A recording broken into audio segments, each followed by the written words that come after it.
Hello friends, SentinalhMC here, and welcome to Oxygen Not Included. So this is a game by Klei Entertainment, the guys who brought you Don't Starve, and it's currently in alpha, as you can see up here, development build. So everything in this is subject to change, and they're going to be adding a lot more content, so keep that in mind as I show you this game and we take a look. I really enjoy it. I played a heck of a lot of it yesterday leading up to this, so let's start a new game, shall we? I like this little guy. No oxygen. Oxygen is definitely the primary mechanic in this game. Well, not just oxygen, gases in general. Alright, so when you begin your new game, it auto-names it. We have the not-so-swanky moon base. I like to keep those. They're kind of funny. And we get to choose 3 duplicants to start out with. These are our citizens. I call them dupes. And yeah, so let's check this out, shall we? They each have their attributes, you know, all these different attributes, which it's just like Dwarf Fortress, and basically it's like RimWorld, where you know they have their attributes and that affects the stuff that they do. For instance, this person's pretty good at most everything, but he can't do any research. He's also really good at digging, so we're definitely going to keep this guy. He's good at most things except for medicine, creativity, which we don't need really yet, and learning, which we really need. We really need someone with good learning. Like +2 to learning isn't really good enough for me. We need more learning. This guy over here, he's got 5 tinkering, which is nice, and strength makes him carry more stuff. Not very good at digging, but he is a grease monkey, so the tinkering's good for operating machines. I think we'll keep this guy too. We're gonna shuffle this guy. You can reshuffle these people as many times as you want. We don't have anyone with medicine, but honestly, I've never needed it. We're gonna keep shuffling this guy until we get someone with a lot of learning. Like, I mean, this guy is like an all-rounder, but I need someone. That's my guy on the right there. I could have replaced the guy on the right, actually, now that I think about it. Here we go, 6 learning, 5 tinkering, and 7 athletics. That's actually really good. So they're fast, they're good at machines, and they're good at researching. So we're definitely going to go for this person. They are fast and narcoleptic, so they'll fall asleep anytime, any place, which is really annoying, but whatever. So we're going to go with these 3. Between them, we've got everything except for creativity and medicine, which I don't really need yet. This guy is good at digging and stuff, and yeah, so we'll go with this. It's not really that great, but well, actually no, this guy in the middle isn't very good. Let's re-roll this guy. We got medicine and creativity, but again, I don't think we really need those things at the beginning of the game. I'd like somebody with more construction ability. Like you really... Oh, this guy eats too much. Yeah, this guy eats too much. I don't like that. I don't like that at all. Athletics, cooking, and tinkering. Athletics, construction, okay, there we go. We'll go for this guy, and we'll embark.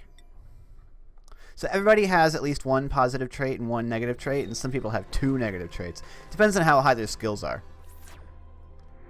Alright, let's go.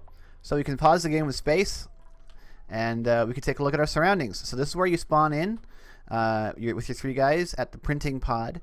This is where new duplicants come from, and it's got a couple of things that it does. So it's got a decor of 30 and a radius of 6. This game uses a decor system, and you can check out all these different cool overlays over here. And we'll get more into that if we take a look at this game in more detail later. First thing I want to do is click on this oxygen overlay and take a look at the voids and areas that we have surrounding us. Unfortunately, it doesn't look like we've got many very good areas. This isn't the best spawn location. There's a lot of carbon dioxide over here, which is not good. Although this side doesn't have as much, but we want to get this metal, and that's going to dump a lot of CO2. So we're going to make sure we can take care of that. Good thing, though, we got plenty of liquid water right here, which is really useful to have nearby. We've got an area with oxygen here and oxygen here, and just a little bit of water, which is fine. We can totally... well, this is barely breathable. So our oxygen would get diluted, but we could dig into there as well. Over here we've got tiny amounts of oxygen, but it's not really very good. And then some more water down there. So, alright, there's a lot of copper over here, which looks good to me. And then we're very close to the slime over on the right side, so that's actually quite nice. First thing we're going to do is dig up into here. I know there's a lot of CO2 over here, but we definitely want to go up there. So let's talk about how this game works. So this game runs on a fluid simulation. Let me just start digging into some stuff first while we talk about this. I think what I want to do is I want to dig right down here. They'll only dig it down a little bit to start with. And we will dig over here. Alright, so this game runs a fluid simulation for oxygen and all the other gases in the game, as well as the liquids that follow physics like you would expect them to. Alright, we got some sandstone now, so we can build ourselves some ladders. Ladders require a mineral. There's a lot of minerals and you can use them. It doesn't matter which mineral you use. No, we'll leave that there. You can left click on anything in this game in order to view information about it, which is really cool. There's like a ton of information to look at as well. So they're going to build these ladders. And the cool thing about this game as well is that you can queue things up. You can queue up buildings inside of the walls, and it will auto queue the removal of that wall, which is really nice. So the goal of this game is survival, and it's not easy at all. This is a really hard game. Mainly what you're doing is trying to provide oxygen for your people because it's constantly being used up. At the very start of the game, you have these oxalate mineral that will constantly degrade and produce oxygen. That's just there to give you a start so that you can get going. You need to get your oxygen production set up before it runs out. Otherwise, you're in a lot. Do you see that? Look at that. I love how shiny these metals are. You can very easily tell what's a metal by how shiny it is. Okay, so let's go ahead and build ourselves a storage over here. We can also build some tiles. These are the floor tiles. Just expand our floor tiles out. And it'll automatically do it. Let's speed up time. You have to click on this and tell it what it can hold. It's a lot like, like I said, Rimrodendor Fortress. These are basically your stockpiles. And the game runs on this time system right here, cycles. That's it. Every cycle. It's basically Don't Starve again. You can see, like the clock, you can see this lit up area. That's your day. And the dark area is the night. And your people will always sleep at night. There's nothing you can do about it. They will all go to sleep, whether they have a bed or not. So you want to get them a bed. And that's one of the things that we're going to do here, is build some beds. As you can see, we're already generating CO2 just by our breathing. And the CO2 is falling down the shaft because it always falls. It's heavier than oxygen. And that's making this area here actually unbreathable. So they're going to have to hold their breath while they work down there. See, they're holding their breath. It's very odd. So let's go ahead and build ourselves some furniture. I want to build some cots. Now you got to watch out for these ladders because they have a decor radius of 1. So we don't want to put our beds right next to the ladder. If I go to the decor overlay, the green areas have high decor and the red areas have very low decor. This area has high decor because it's got these plants here, and plants have positive decor values. Whereas the printing pod itself has a very high decor value, so it makes a very good spot for you to locate your first beds. So we'll put one there, and then we'll put one there. We can also sweep the floor of those little piles of dirt, because the piles of dirt also lower the decor value.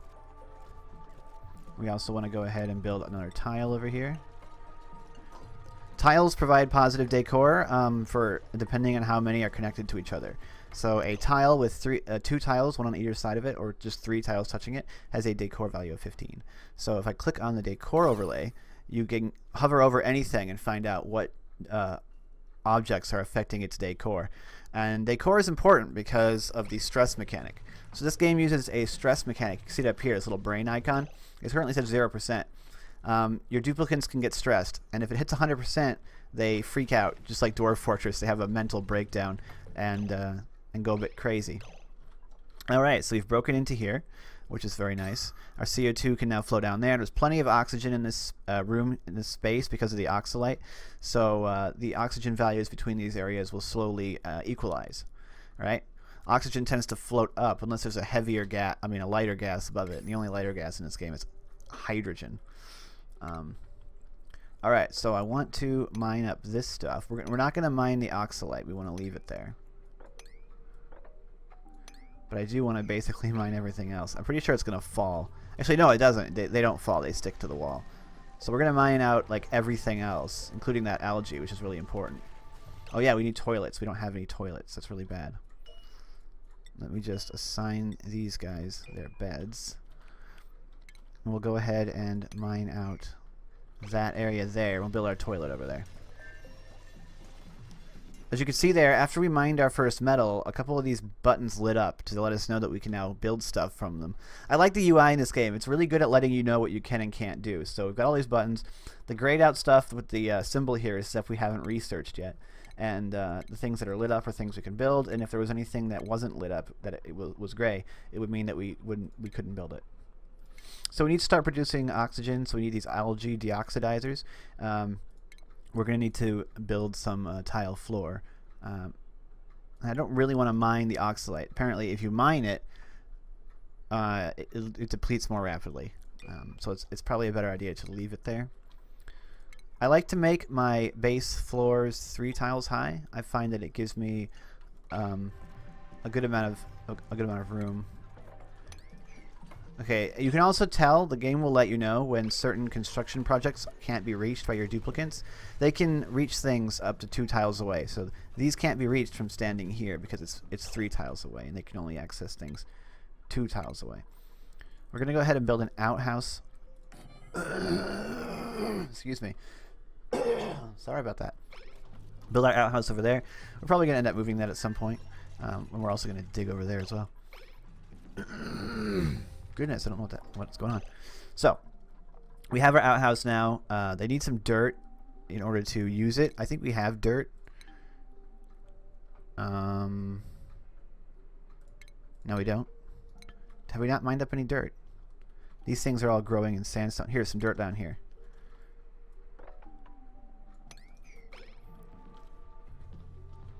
Go mine that and get some dirt. The outhouse can't work unless it has dirt in it. There we go, they got dirt now. And because the outhouse needs dirt, they'll pick up the dirt first things first and go and put it in there. The duplicates are actually pretty smart, so which is really nice. This game would be insanely hard if your people were idiots.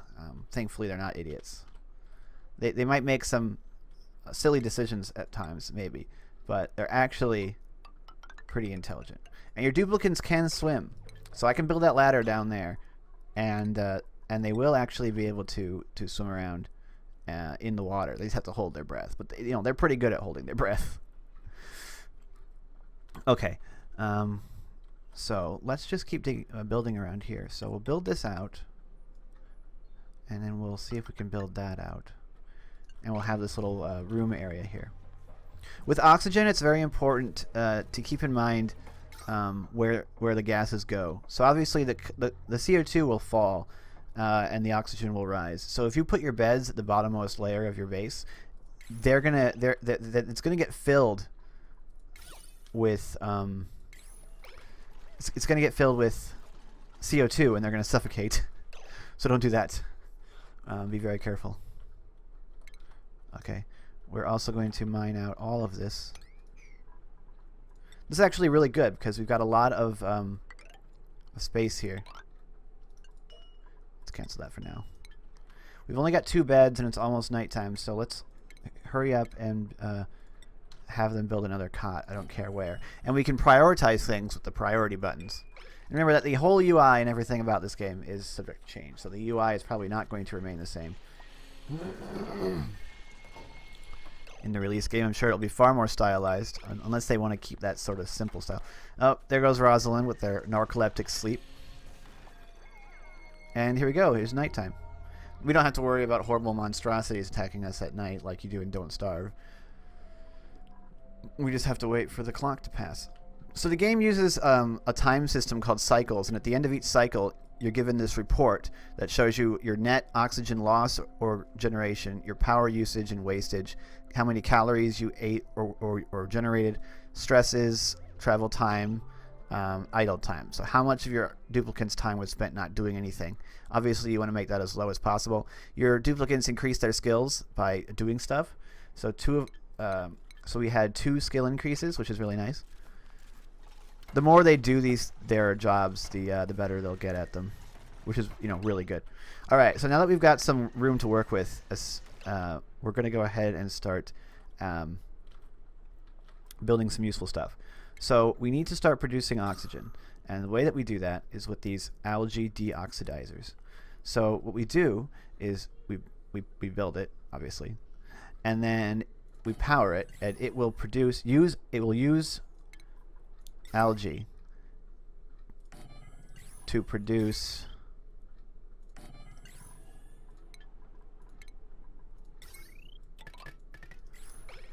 oxygen. There. I had to stop talking and think for a moment to actually get that right. We've all got to go to the bathroom now. Now, see, you start the game with some rations, and we're eating our rations. And we're going to go through the rations pretty quickly. So they eat about 1,000. Every time they eat 1,000 kilocalories, unless they've got unless they're a big glutton and they eat a lot. So for every duplicant every day, you need 1,000 kilocalories. There we go.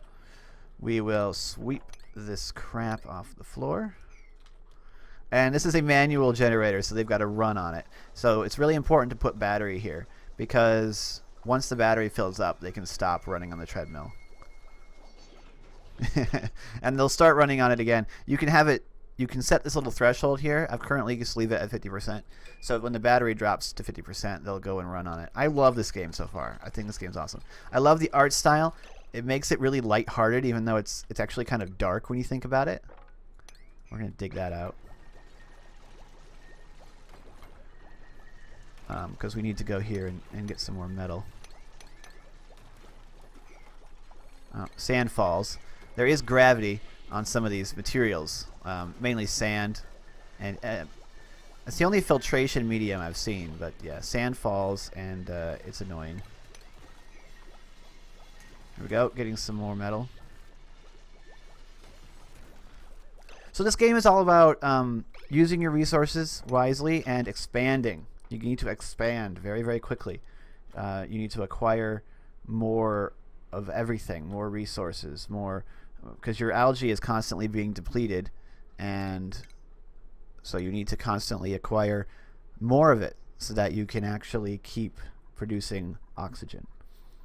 So we need to get this research station up and running immediately, and we'll just build it. It doesn't matter where we build it. We'll build it right there. And we got to build our power lines. I like the way the power system works. You have to drag the line and it connects. Really useful. And they can reach all of these tiles, so they can easily build this.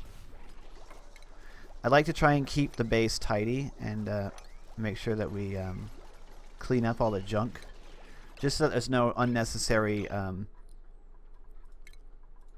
losses to our decor. If we can keep our decor, up, it helps reduce the speed at which they gain stress. So now we wanted to do some research. This is the research tech tree. There's not very much on here right now. They're going to add a lot more. Always research farming first. That's what I would recommend to anyone playing this game. And then infinitely fabricate science and increase the priority to 8. That way there is a way that you can get that person to stop researching. But otherwise, they'll always research. Turn off the person that's not good at it, and Rosalind will be our researcher.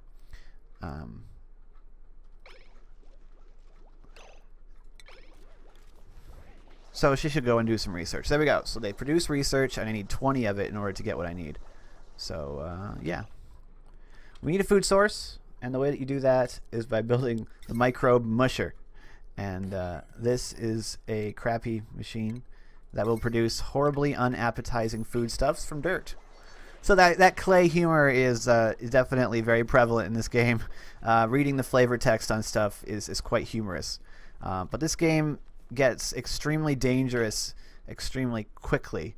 As you could see over here, there's this crap called contaminated oxygen, which is really toxic, and there's contaminated water, which is also yucky and gross and reduces their and increases their stress, and it's really bad. But you can unlock technologies that let you purify this stuff so that you can get it. So generally the way this game appears to be working is that the further away from the center you go, the more dangerous everything gets. But we're going to have to get down here because we're going to need the slime in the future. So the game's really cool. I like it. I like the idea. And the fluid simulation that this game is built on is actually really good so far. I'm sure they're still tweaking it. But it's actually really cool how the CO2 falls and underneath the lighter oxygen. Hydrogen, which you can generate in this game, rises up above everything. There's also chlorine gas. So yeah, lots of cool stuff. So let me know what you think about this game. I think it's really cool, and I'm definitely going to play a lot more of it and hopefully get good at it so that I can show you some actual decent gameplay. I've got a couple of ideas for stuff, but I have to really work through it. So thanks so much for watching. Like and comment the video if you enjoyed it. Stay tuned for future videos. Join our Discord if you're interested. I'm SentinalH, and I'm signing out.